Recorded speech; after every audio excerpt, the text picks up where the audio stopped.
केनो उपनिषद प्रथम खंड। किसकी प्रेरणा से मन मानो विषय पर टूटा पड़ता है, किसके द्वारा नियुक्त किया हुआ प्राण जन्म लेते ही पहले पहले गति करने लगता है, किसकी प्रेरणा से इस वाणी को हम बोलते हैं। चक्षु और श्रोत्र को कौन देव अपने अपने विषयों में नियुक्त करता है। हे जिज्ञासु, श्रोत्र का वही श्रोत्र है, मन का वही मन है, वाणी की वही वाणी है, प्राण का वही प्राण है, चक्षु का वही चक्षु है। यह जानकर धीर लोग इंद्रियों के विषयों का संग छोड़ देते हैं और मृत्यु के अनंतर इस लोक से अमृत हो जाते हैं। जहां आंख नहीं पहुंचती, न वाणी पहुंचती है, न मन पहुंचता है, उसका शिष्यों के प्रति उपदेश कैसे दिया जाए, यह भी हम नहीं जानते।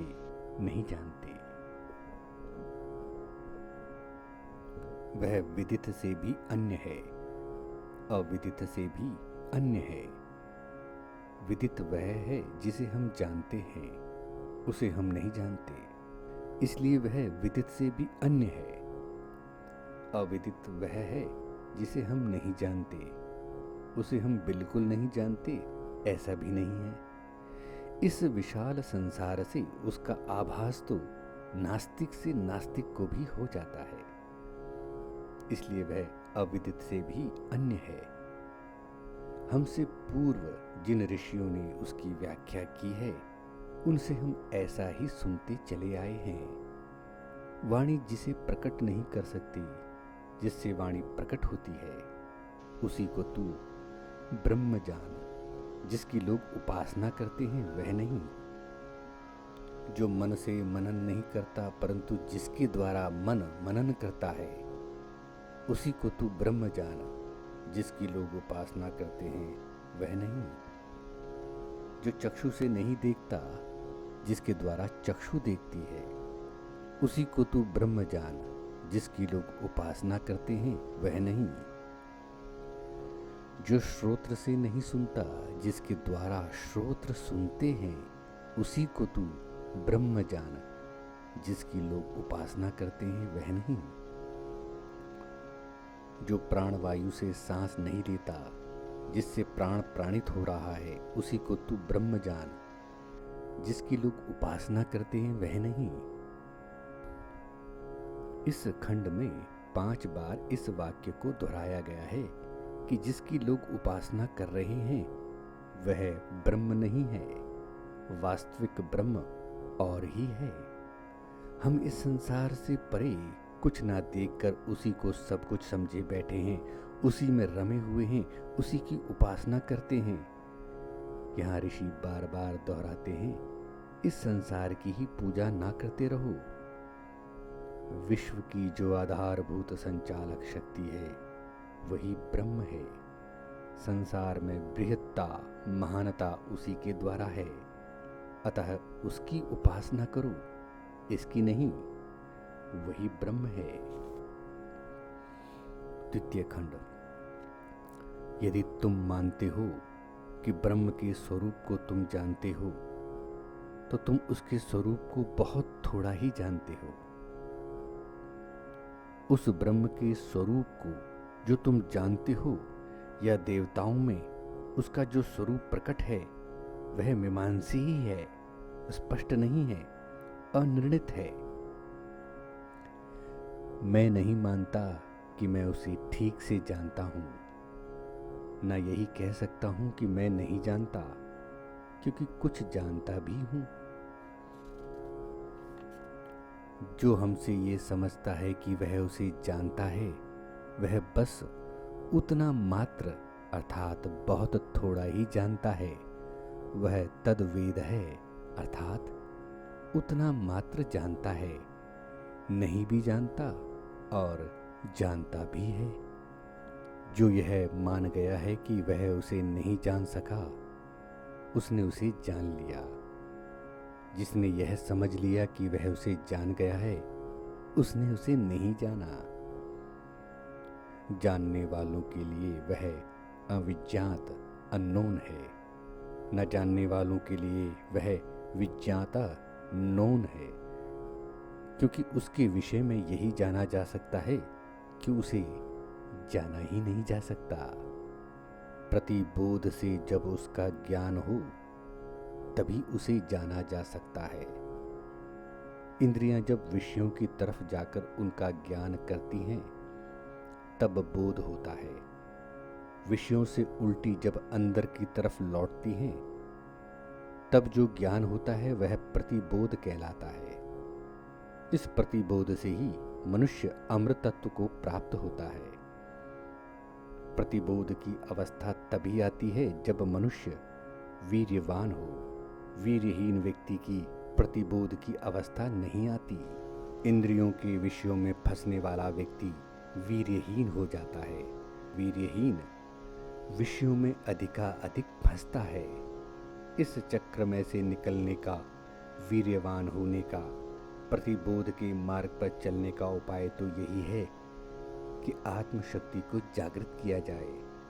संसार के साथ बंधने से वीर्य नहीं प्राप्त होता, आत्मा से वीर्य मिलता है, शक्ति मिलती है। इंद्रियों की तरफ से मुंह मोड़कर उधर पीठ करके आत्मा की तरफ लौट आने से वीर्य, शक्ति प्राप्त होती है। यही प्रतिबोध की अवस्था है। विषयों की तरफ मुख होना बोध है, आत्मा की तरफ मुख होना प्रतिबोध है।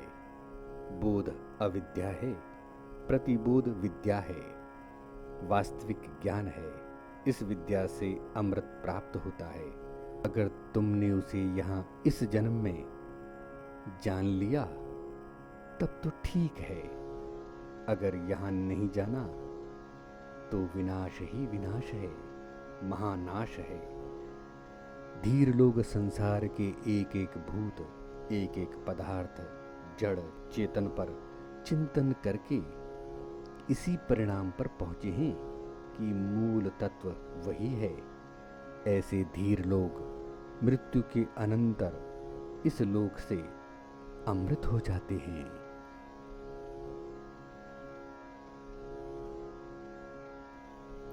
तृतीय खंड। अग्नि, वायु, इंद्र आदि देवताओं की संसार में धूम मची हुई है। चारों तरफ इनकी विजय का डंका पिट रहा है। वास्तव में देवताओं के लिए यह विजय ब्रह्म ने ही प्राप्त की है। ब्रह्म के कारण देवताओं की विजय है, परंतु देवता लोग इसे अपनी ही विजय समझकर अपनी महिमा समझने लगे हैं। यह भूल गए कि महिमा का कारण ब्रह्म है। वे ऐसे देखने लगे जैसे ये हमारी ही विजय है, हमारी ही महिमा है। देवताओं की इस बात को ब्रह्म ने जान लिया। वह उनमें से निकल खड़ा हुआ। उसने अपनी शक्ति को उनमें से खींच लिया और यक्ष के रूप में उनके सामने आकाश में आ खड़ा हुआ। देवताओं को उसे देख समझ ना पड़ा कि यह यक्ष कौन है। वे देवता लोग अग्नि से कहने लगे, हे जात वेदस, इसका पता लगाओ, यह यक्ष कौन है। अग्नि ने कहा, बहुत अच्छा। अग्नि यक्ष के समक्ष दौड़कर आ पहुंचा। यक्ष ने पूछा, तू कौन है। अग्नि ने कहा, मैं अग्नि देवता हूँ, मैं जात वेदस हूँ। यक्ष ने पूछा, तुझ में क्या शक्ति है। अग्नि ने उत्तर दिया, पृथ्वी में जो कुछ है वह सब कुछ मैं जला सकता हूँ, राख कर सकता हूँ। यक्ष ने अग्नि के सम्मुख एक तिनका रख दिया और कहा, इसे जलाओ तो। अग्नि अपने संपूर्ण बल से लपका, किंतु तिनके को ना जला सका। बस वहीं से वह लौट पड़ा, बोला, मैं नहीं जान सका यह यक्ष कौन है। अब देवताओं ने वायु से कहा, हे वायु, इसका पता लगाओ, यह यक्ष कौन है। वायु ने कहा, बहुत अच्छा। वायु यक्ष के समक्ष दौड़कर आ पहुंचा। यक्ष ने पूछा, तू कौन है। वायु ने कहा, मैं वायुदेव हूँ, मातृश्वा हूँ। यक्ष ने पूछा, तुझ में क्या शक्ति है। वायु ने उत्तर दिया, पृथ्वी में जो कुछ है, चाहूं तो मैं सब कुछ समेट कर उड़ा ले जाऊं। यक्ष ने वायु के सम्मुख एक तिनका रख दिया और कहा, इसे अपनी जगह से हिलाकर दिखाओ तो।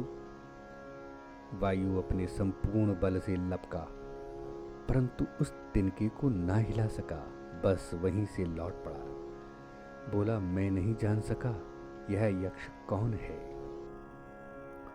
अब देवताओं ने इंद्र से कहा, हे मघवन, इसका पता लगाओ, यह यक्ष कौन है। इंद्र ने कहा, बहुत अच्छा। इंद्र यक्ष के सम्मुख दौड़कर पहुंचा, परंतु यक्ष इंद्र से द्रोहित हो गया, छिप गया। इंद्र उस आकाश में यक्ष को ढूंढने लगा।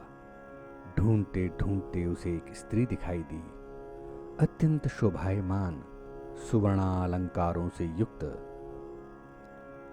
हिम के समान शुभ्र, उमा उसका नाम।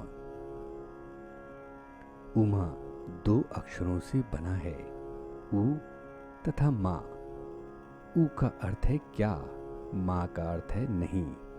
उमा का अर्थ हुआ क्या नहीं, क्या है या नहीं। यह तर्क का, बुद्धि का काम है, इसलिए उमा का अर्थ है बुद्धि। यक्ष के द्रोहित होने पर इंद्र अर्थात जीव की उमा अर्थात बुद्धि से बातचीत हुई। इंद्र ने उमा से पूछा, यह यक्ष कौन था। चतुर्थ खंड। उमा ने कहा, यह यक्ष ब्रह्म था, जो विजय है, जो महिमा है, ब्रह्म की है, तुम्हारी नहीं, ऐसा समझो। तब देवताओं को पता चला कि यह यक्ष तो ब्रह्म था। अग्नि, वायु, इंद्र अन्य देवताओं की अपेक्षा बड़े चढ़े हैं। इसलिए बड़े चढ़े हैं क्योंकि इन्होंने मानो छूकर अत्यंत समीप से सबसे प्रथम जाना कि यह जो हमारे सामने था ब्रह्म है। इंद्र तो अग्नि और वायु की अपेक्षा भी बड़ा चढ़ा है, क्योंकि उसने ब्रह्म को मानो छूकर बहुत निकट से सबसे प्रथम जाना कि चेतन जगत भी ब्रह्म के कारण ही महिमाशाली है। उस ब्रह्म का आदेश, उसका बखान तो ऐसे ही है जैसे विद्युत चमकती है और छिप जाती है, जैसे आँख झपकती मारती है और इसी बीच में कुछ देख जाती है। वह दिखता ऐसे है जैसे विद्युत की चमक आई और ओझल हो गई। हम देखते ऐसे हैं जैसे आँख की झपक खुली और बंद हो गई। यक्ष भी तो ऐसे ही दिखा, सामने आया और तिरोहित हो गया। इंद्र ने देखा और फिर ढूंढने लगा। यह आधिदैविक उपाख्यान हुआ। आधिदैविक का अर्थ है देवताओं के संबंध में। अग्नि, वायु, इंद्र ये देवता हैं, दिव्य गुणों वाली शक्तियां हैं। इन देवताओं को आधार बनाकर ब्रह्म की चर्चा हुई। ऐसा जो प्रतीत होता है कि मन जाता है और दूर दूर चला जाता है, हर क्षण या तो बीते हुए का स्मरण करता है या आगे के लिए नवीन संकल्प करता है। इसका कारण भी ब्रह्म ही है। वह ब्रह्म वन है। वन अर्थात भक्ति के योग्य। उसकी वन नाम से या वन में एकांत जंगल में उपासना करनी चाहिए। वह जो इस रूप में ब्रह्म को जानता है, उसे चाहता है, उसकी भक्ति करता है, सब उसे चाहने लगते हैं, उसके भक्त हो जाते हैं। शिष्य ने कहा, महाराज उपनिषद का उपदेश दीजिए। गुरु कहते हैं, तुझे हमने उपनिषद का उपदेश कर दिया, हमने तुझे ब्रह्म संबंधी उपनिषद का उपदेश दे दिया। इस प्रकार जो ब्रह्म ज्ञान प्राप्त करता है उसकी प्रतिष्ठा बुनियाद 3 बातों पर होती है, तप, दम तथा कर्म। शारीरिक नियंत्रण को तप कहते हैं, मानसिक नियंत्रण को दम कहते हैं। जो शक्ति काम में लाई जाती है उसे कर्म कहते हैं। ब्रह्म ज्ञान की प्रतिष्ठा, आधार स्तंभ, उसकी नींव ये 3 तप, दम, कर्म हैं।